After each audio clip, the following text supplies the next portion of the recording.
রাষ্ট্র ক্ষমতায় গেলে আওয়ামী লীগ সরকারের আমলের সব ধরনের চুক্তি রিভিউ করা হবে বলে জানিয়েছেন বিএনপি মহাসচিব মির্জা ফখরুল ইসলাম আলমগীর।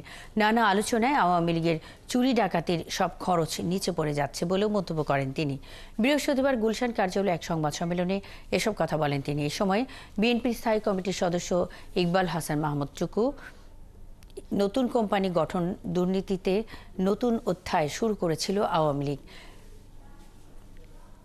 ইকবাল রূপপুর পারমাণবিক কেন্দ্র নির্মাণে রাশিয়ান পরামর্শক নিয়োগ সহ নানা খাতে দুর্নীতি করেছে। দলটি ক্যাপাসিটি চার্জকে মডেল বানিয়ে 15 বছরে বিদ্যুৎ খাত থেকে 1 লাখ কোটি টাকা লুটপাট করেছে আওয়ামী লীগ। ভারতের বিদ্যুৎ নিয়ে এখনই আলোচনা না করলে 2027 সালে বাংলাদেশ ফরেন এক্সচেঞ্জ সংকটে পড়বে বলে মন্তব্য করেন বিএনপি নেতারা।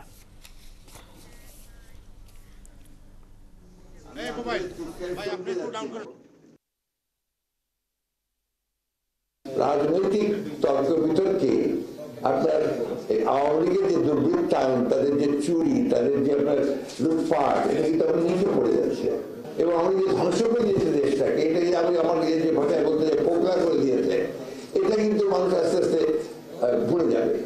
এই জন্য আমাদেরকে বারবার এটা বলা দরকার। আর যেহেতু আপনার এই খাতে সবচেয়ে বেশি দুর্নীতি হয়েছে বলে আমাদের কাছে মনে হয়েছে, সেই কারণে ইকবাল হাসান মাহমুদ চুকু অত্যন্ত কষ্ট করে এটা তৈরি করেছেন, যে আপনাদের সামনে প্রেজেন্ট করবেন।